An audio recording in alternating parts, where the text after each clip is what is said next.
She gave them 10 years. Late nights, missed holidays, a divorce she never talked about. Ivy Quinn built the customer service division from scratch, brick by painful brick. Then, without warning, Knox Wilder looked her in the eye and said, "You're done here." No reason. No discussion. Just a cold, humiliating dismissal. She walked out silent, but inside, everything burned. Why now? Why her? Don't look away.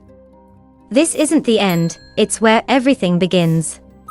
The office coffee tasted like cardboard, but Ivy Quinn drank it anyway. She always did. It was a quiet Monday morning at Aurelia Corp, at least on the surface. The hum of fluorescent lights, the clack of keyboards, the sterile chill of central air. Ivy sat in the break room, reviewing a briefing binder nearly 2 inches thick, her notes covered in highlights, tabs, and small, precise handwriting. 10 years. 10 years of building this department from nothing. Of staying late. Coming in early. Skipping holidays. 10 years of showing up, even after the divorce, while everyone else clocked out for comfort.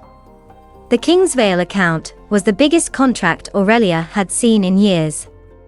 She'd spent 6 months nurturing it, threading diplomacy with strategy, balancing egos and numbers like a tightrope walker in heels. She had done everything right. That's when the door opened. Knox Wilder, CEO by bloodline, not merit, stepped into the break room like he owned oxygen itself. Tall, sculpted, dressed in a suit that probably cost more than Ivy's rent. His expression was stone. Cold. Something sharp behind the eyes. "Ivy," he said, voice clipped. "My office. Now." She blinked, confused. "Is everything okay?" "Just come." No smile. No explanation. The room shifted as she stood. Employees looked down. Looked away. Inside his glass-walled office, the air felt colder. Knox stood by the window, arms crossed, his back partially turned like he couldn't be bothered to face her directly. "We're letting you go," he said, before she even sat down. The words hit like a slap. Ivy stared at him. I'm sorry. You're no longer needed in your current position. Effective immediately." "What are you talking about?" she asked, her voice still calm, but tight. "I'm 2 days away from closing Kingsvale. I've been leading the prep for. We'll handle it. Your presence has become disruptive." That one word. Disruptive. Like she was a glitch in his system. A woman who knew too much. Who had built too well. "After everything I've done for this company." Knox didn't even flinch. "You're not irreplaceable, Ivy. Let's not make this dramatic." She sat still. Her pulse thundered in her ears, but her face stayed composed. It was a skill she'd perfected over a decade, smiling through dismissals, absorbing microaggressions, being the professional one. But this wasn't just personal. It was a betrayal so surgical it left no blood, just silence. "Do I get an explanation?" she asked quietly. He turned back to the window. "We've said all that needs to be said. HR will be in touch." Ivy rose slowly. No tantrum. No slammed door. No begging. She simply picked up her binder, looked Knox in the eyes for the first and last time, and said, "You just made a very expensive mistake." Then she walked out. Not with a breakdown, but with a storm behind her ribcage. And not one person in that office dared to meet her eyes. The first 24 hours were a blur. Ivy didn't sleep that night. She didn't cry either. She sat on her couch with a glass of wine untouched, watching the city lights flicker through her window like a world she no longer belonged to. She replayed it over and over. Why now? Why so sudden, just days before Kingsvale? Why her? Her mind, always trained to seek logic, couldn't find it. There was no email. No warning. No poor performance review. Nothing to justify the execution style removal. The only thing she had been doing was succeeding. And that had always made mediocre men nervous. She was halfway through a second cup of coffee the next morning when her phone rang. She nearly ignored it, until she saw the name on the screen. Malcolm Wilder. Founder. Former CEO. Knox's father. Her hand froze over the screen. Then she picked up. Ivy. Malcolm's voice still carried that mix of gravitas and old-school dignity. Yes, sir. What happened? He asked, no pleasantries, just straight to the point. Ivy hesitated. You tell me. Your son called me into his office and fired me without cause. Yesterday morning. A long pause. Then, he did what? His tone shifted. Not confusion, disbelief. I assumed you were taking personal leave, he said. That something came up. No one's given me any official notice. Especially not right before a $70 million contract. Ivy blinked. You didn't know. I'm not in charge anymore, remember? Knox has been very clear about establishing his independence. Well, in his independent brilliance, Ivy said, bitterness slipping into her voice, he just sabotaged the Kingsvale deal. Another pause. Sharper this time. What do you mean? Ivy walked to her bookshelf, pulled out her master copy of the contract, and flipped to the clause she remembered drafting herself. Clause 14b, page 22, she said. Kingsvale's legal team inserted a stipulation that any final negotiations must be conducted by me, by name. Not by title. Not by department. Me? Otherwise, they consider the agreement breached and void. Malcolm was silent for a beat too long. Then, are you telling me the contract cannot proceed without you? That's exactly what I'm telling you. She could almost hear him standing up from his chair. That idiot, Malcolm muttered, more to himself than to her. He didn't read the fine print. He didn't even ask. Ivy closed the contract and leaned back against the wall, letting the moment land. He really didn't read it. He'd fired her, without knowing he'd just set fire to the biggest deal the company had ever touched. Looks like he shot himself in the foot, she said calmly. No, Malcolm replied darkly. He shot the company in the head. By noon the next day, her phone wouldn't stop buzzing. Voicemail after voicemail. Missed calls. Texts. Unknown numbers. Even the front desk receptionist at Aurelia Corp had called her personal line. It started with a message from Knox. Ivy, hey, it's... Look, I think we got off on the wrong foot yesterday. Things moved a little fast. Let's talk. Just call me when you can, all right? Then legal. Then HR. Then Knox again. We need you to come in and help finish the Kingsvale documentation. I can authorize a contract extension if needed. Let's not let one misstep ruin the bigger picture. One misstep. Not an apology. Not accountability.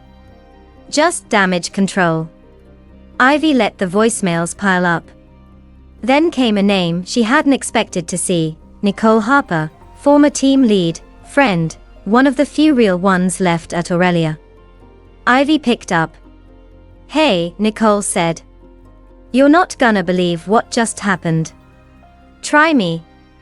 Nicole exhaled. Malcolm stormed into the executive boardroom this morning.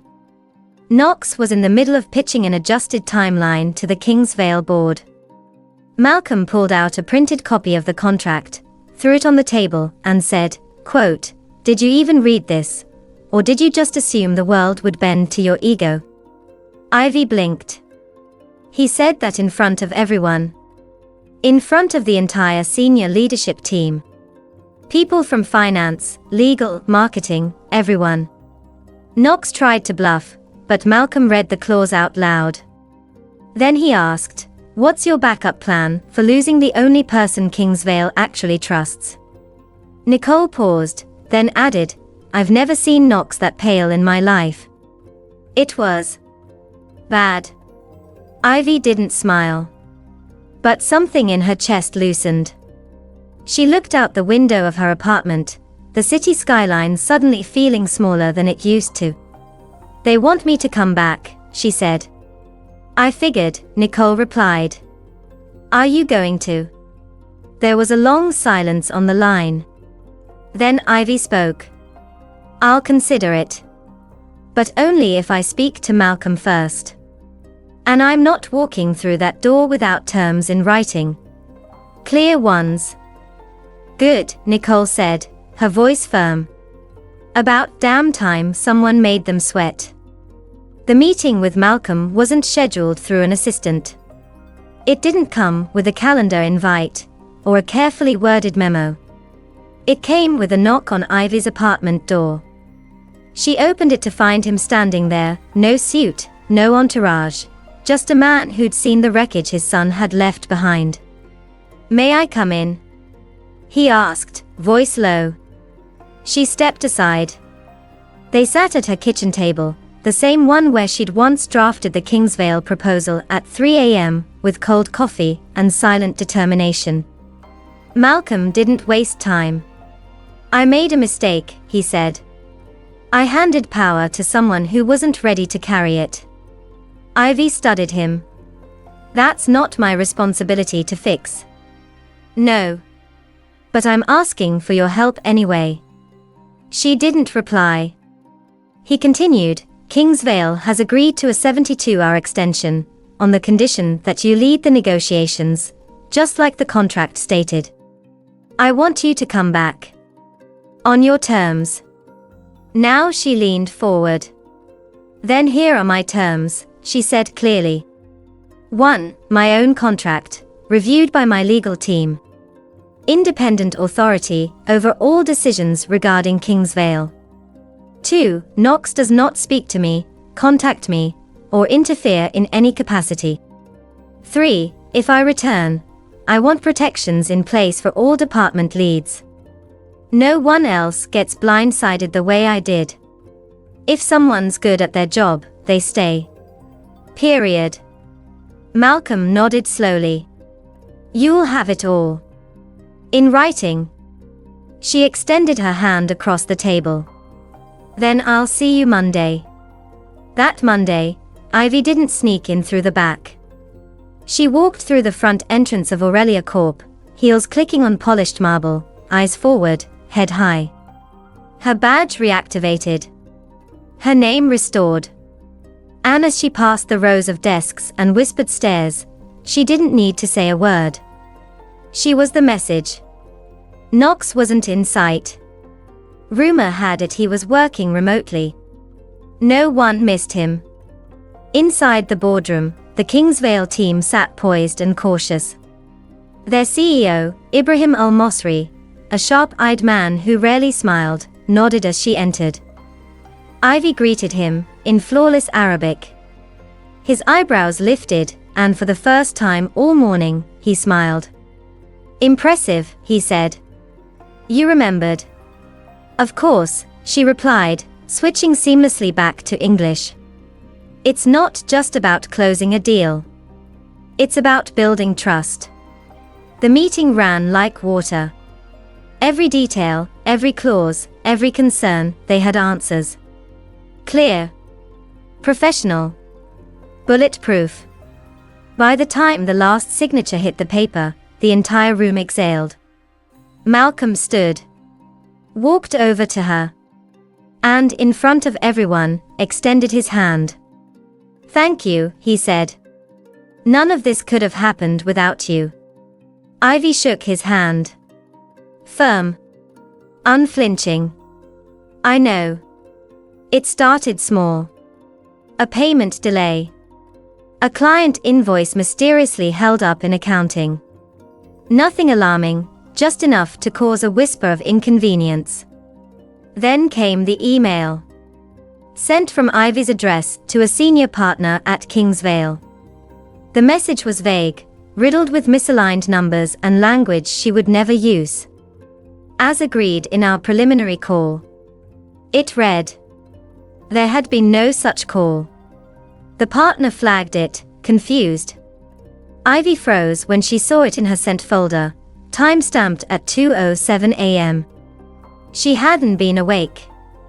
Next, a shared document, critical to a compliance audit, was found with errors so glaring they bordered on sabotage. Figures swapped. Totals misaligned. Her name at the bottom, but not her touch on the file. Ivy requested a quiet IT check. The results were chilling. The activity had originated from her profile, yes, but from a shared workstation in the executive lounge. Accessed late at night. A VPN was used to mask the origin, but IT flagged a session history with login attempts from two separate devices within minutes of each other. One belonging to her. And one that wasn't. She didn't confront anyone. Not yet. Instead, she began to document every strange login, every unexpected file change, every incident logged by a confused coworker. Her notebook became a weapon. A record. An insurance policy. And then, one afternoon, she heard it. In the hallway outside conference room C, two doors cracked open and two voices slipped through. Knox's voice. Low, urgent. She's cracking. How do you know? Another voice asked, his assistant, maybe. She's not sleeping. She's micromanaging. Classic signs. Give it another few weeks, we'll say she's unstable. That she's under too much pressure. Malcolm'll cave, he hates drama. We'll present a succession plan, say we're just thinking ahead. And the documents? Already taken care of.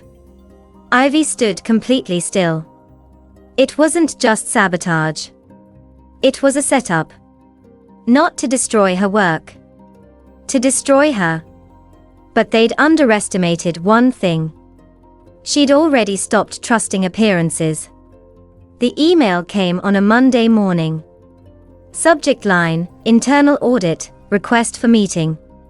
It was signed by Malcolm Wilder himself. Ivy arrived at the 17th floor boardroom 15 minutes early.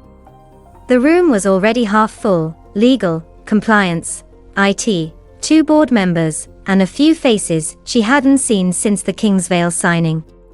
Knox walked in last. Cool. Composed. Smirking. He took a seat across from her and leaned back casually, arms folded like this was just another quarterly check-in. Malcolm stood at the head of the table. We're here because questions have been raised, he began. Not just about procedural failures, but about targeted misconduct. Ms. Quinn has provided documentation, time logs, file discrepancies, and testimony regarding internal sabotage. Our IT team has completed a full investigation. He nodded toward the lead auditor, who opened a laptop and mirrored the screen to the wall. The presentation was surgical. Login timestamps. IP traces. Device IDs. Access patterns. Each entry cross-referenced with security footage. Ivy's credentials used, but from machines she never touched. Files edited with metadata pointing to one of three accounts, hers, Knox's assistant's, and Knox's. The room went silent. Knox scoffed, his smirk twitching. This is circumstantial. You're reading too much into file access logs. Everyone uses the executive lounge. The IT director leaned in. Except these entries occurred after hours. You were the only one in the building. Swipe badge records confirm it. Then came the final slide. A partial recording from the security camera in the adjacent hallway. Knox's voice, distorted but distinct. She's cracking. Say she's unstable. We'll present a succession plan. Ivy didn't flinch. She didn't look at him. She didn't need to. Malcolm closed the folder in front of him. The air was so still it buzzed. Effective immediately, he said, voice low and measured, Knox Wilder is suspended from all operational duties pending full review. As chairman of the board, I am recommending termination for cause. Knox stood too quickly, chair scraping back. You're firing me? On her word. No, Malcolm replied coldly. On your actions. Security was called. Not loudly, not dramatically, just 2 guards in navy suits waiting outside the door. As Knox was escorted out, he passed Ivy. She didn't look at him. Didn't speak. Didn't move. And that silence was louder than anything she could have said. 2 weeks later, the letter arrived. Not through email. Not via HR. It was hand-delivered, heavy cardstock, crisp envelope, Malcolm's signature at the bottom. Subject: Executive Appointment Director of Client Strategy. Ivy read it once. Then again. An official offer. C-level. Reporting directly to the board. With full authority over client relationship operations across the company. And more importantly, a blank page to write new terms. She didn't say yes immediately. Instead, she scheduled a meeting. I'll accept, she told Malcolm across the table, on one condition. He raised an eyebrow. I want a voice in rebuilding this company's culture. Not just my department. I want to implement systems that protect employees, especially the ones no one sees until it's convenient to blame them. I want a structure that prevents what happened to me from happening to anyone else. Malcolm nodded. Consider it done. Her first week in the new role, Ivy didn't move into Knox's old office.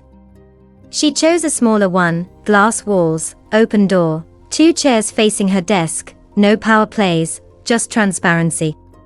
She started rebuilding quietly. She restructured reporting chains.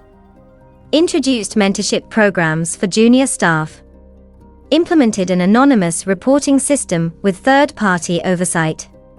One afternoon, she stopped by the customer service floor, the one she built 10 years ago. Some of the faces were new. Some weren't. But all eyes turned when she walked in. No applause. No speech. Just a quiet nod. They knew. She wasn't back to reclaim a throne. She was back to build something better. One evening, Ivy stood by the floor-to-ceiling window of her new office, watching the city breathe beneath her. She thought of the hallway where Knox had whispered about her cracking. The silence that had followed her firing. The long nights of proving her worth in rooms that pretended not to see her. And now she didn't need anyone to see her. Because she finally saw herself, clearly, fully. Strong. Not because she fought back. Strong because she never again allowed herself to be small. And as the skyline blurred into gold and steel, she smiled, softly, but fully. The Real win was never about the title. It was about never letting anyone make her forget her worth again.